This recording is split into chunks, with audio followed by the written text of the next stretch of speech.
신앙인들의 과오에 대해서 우리가 함께 생각하고 점검해 보고 있습니다. 첫 번째 생각했던 것은 이제 붙들고 항변함에 베드로가 조금 전에 이제 주는 그리스도시요 라고 신앙 고백을 아주 잘하고 순간적으로 칭찬 한번 받게 되고 자기가 하나님의 모든 뜻을 깨달은 것처럼 이렇게 이야기를 했다가 더 나아가서는 예수님을 붙들고 또 조용히 데리고 갔다라는 것이죠. 그리고 항변함에 그리고 예수님을 꾸짖었다라는 것이죠.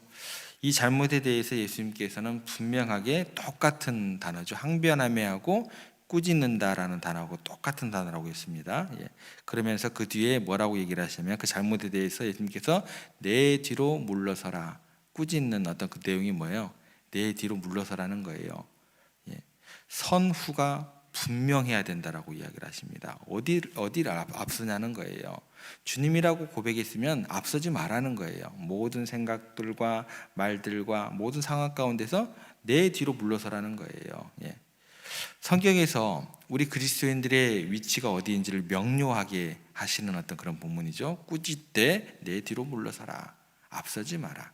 특별히 꾸짖는다라는 말 자체는 우리 인간들에게 허용되는 단어가 아닙니다. 인간이 인간을 꾸짖는다라는 그런 용례가 성경에 나올 때 보면 꼭 어떻게 해요? 실수할 때 나오는 장면이 대부분입니다. 거의 모든 거예요. 예수님께서도 꾸짖는다라는 것을 사용하실 때 거의 사랑을 전제로 또 변화될 걸 전제로 이렇게 사용하시는 경우가 굉장히 많습니다. 그래서 풍랑을 꾸짖으신다든지 이 정도의 용례가 많습니다. 결과적으로는 꾸짖는다라는 것은 앞서지 말라는 거예요. 인간들의 영역이 아니다라는 것입니다. 그래서 베드로가 작은 계시 하나 받았다고 하나님의 모든 것을 아는 것처럼 영적으로 교만해졌다라는 것이죠.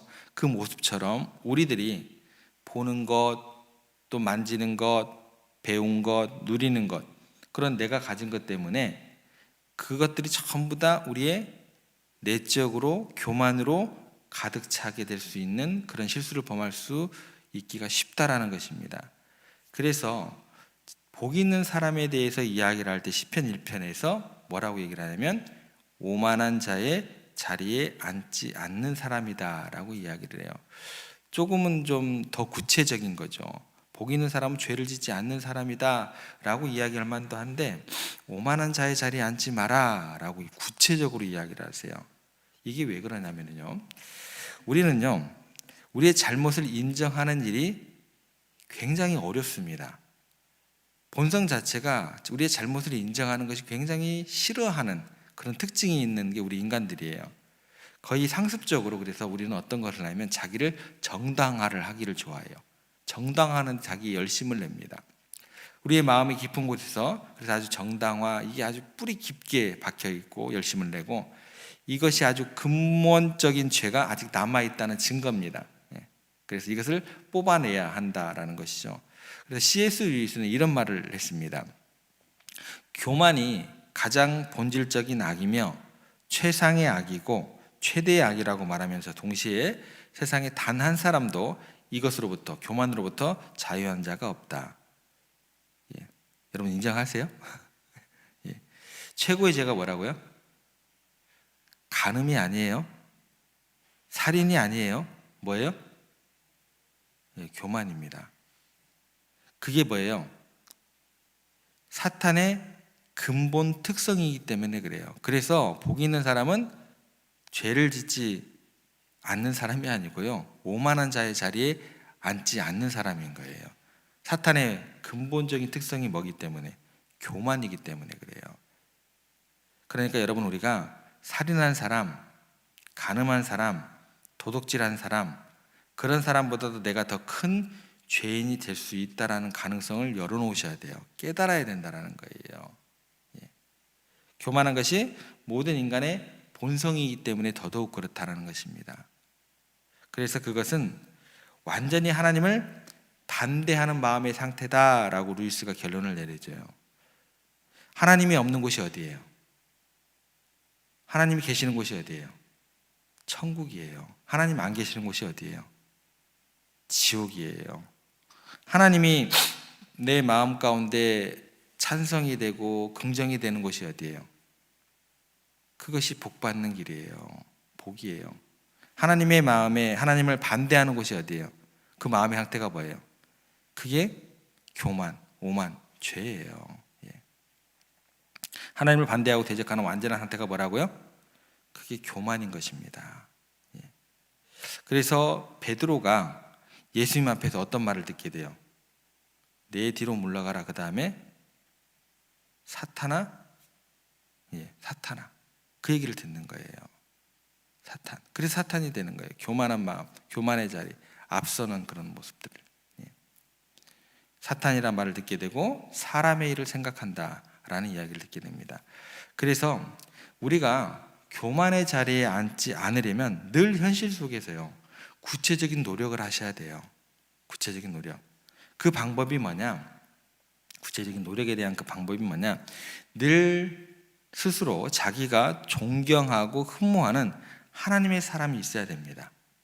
하나님의 대리자를 설정하고 있으셔야 돼요. 그냥 막연히 교만하지 않으리라라는 것은 없어요.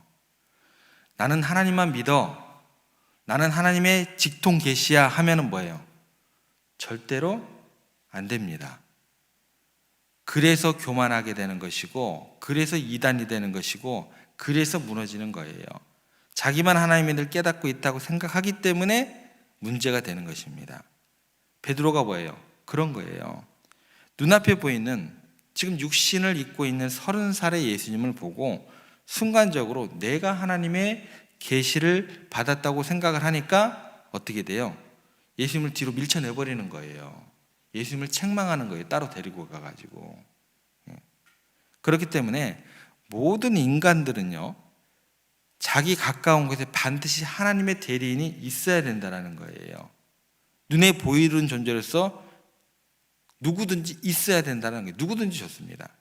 그리고 그 사람 앞에서 자신을 겸손히 낮추고 본받고 그 사람을 통해서 하나님의 음성을 들으려고 애를 쓰는 대상이 있어야 돼요. 그런 노력들이 항상 따라오셔야 돼요. 나는 하나님의 직통 계시야, 무조건 99.9% 일 안 됩니다. 그런 부분 없어요. 그 사람은요, 가정에서 남편이 될 수도 있어요. 그 사람은요, 가정에서 기도를 많이 하는 아내가 될 수도 있어요. 순간순간 역전돼요. 또는 자녀들의 한마디 내뱉는 말이 될 수도 있어요. 항상 정해져 있진 않아요. 늘 삶의 현장에서 하나님이 저분을 통해서 내게 말씀하시는구나. 그 대상이 있어야지만 인간이 피조물의 자리를 지킬 수 있다는 거예요. 직통 계시는 된다, 안 된다?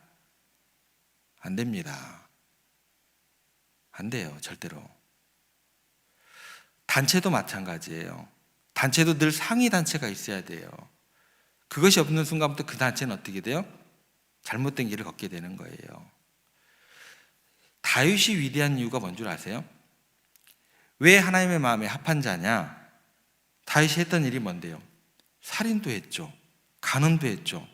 엄청나게 죄를 많이 졌는데 그가 그렇게 위대한 이유가 뭐냐면 어렸을 때부터요, 광야를 헤맬 때도, 왕이 되었을 때도, 평안할 때도 늘 그의 주위에는 누가 있었을까요? 사무엘 선지자, 나단 선지자, 갓 선지자, 이들에게 끊임없이 완벽하게 하나님의 사람에 합한 사람이라는 소리를 들으면서도 책망을 달게 받는 하나님의 사람들을 가까이 두고 그 이야기를 경청했기 때문에 그래요. 여러분 마음에 그런 존재가 있으십니까? 혹여 없으시면 굉장히 심각한 상태구나라고 생각을 하셔야 돼요. 심각한 상태가 생각이 아니고 심각한 상태예요. 그렇게 되면 절대적으로 그분 앞에서 나는 하나님의 말씀을 듣겠노라, 저분을 통해서 하나님이 말씀하신다는 대상이 없으면 바로 베드로의 상태로 그냥 그대로 내려가는 거예요. 사탄아, 내 뒤로 물러가라. 옛날 히말라야 산 부근에 비라카라는 이름의 물새가 살고 있었습니다. 이 물새가 굉장히 물새다 보니까 수영 실력도 좋고 또 물속에 그 호수 속에 있는 물고기를 잡아먹는 능력이 있었습니다. 그런데 한순간 이제 심한 가뭄 때문에 이제 사람들마저 먹을 것이 없는 상태가 되었어요. 사비티카라는 이름의 새가 그 아내를 데리고 먹을 것이 없어서 히말라야 호수 근처로 이제 왔습니다. 보니까 이 비라카라는 새가 물고기를 잡아서 먹는 거예요. 그래서 먹고 살기 위해서 그를 찾아갔습니다. 그리고 비라카를 찾아가서 나를 좀 이렇게 종으로 써주시고 내가 뭐든 심부름 해줄 테니까 그 물고기 먹고 남은 거 좀 달라고, 나와 내 아내가 먹고 살게 해놓으라고. 그렇게 해서 이제 그렇게 도와주면서 종로를 하면서 한참을 지내다 보니까 비라카를 딱 보니까 깃털도 있고 나도 있고 날개도 있고 나도 있고 부리도 길고 다리도 긴데 나도 부리도 길고 다리도 길어요. 별로 외모가 차이가 안 나요. 그래서 어느 날 결심을 했습니다. 그래서 비라카를 찾아갔습니다. 이제부터 당신 앞에서 이렇게 비굴하게 살고 싶지 않다고, 내가 왜 얻어먹고 사냐고, 나 이제 당신의 종이 아니라 나도 직접 물고기 잡아 먹고 살겠다고. 그래서 얘기합니다. 비라카가 그러지 말라고.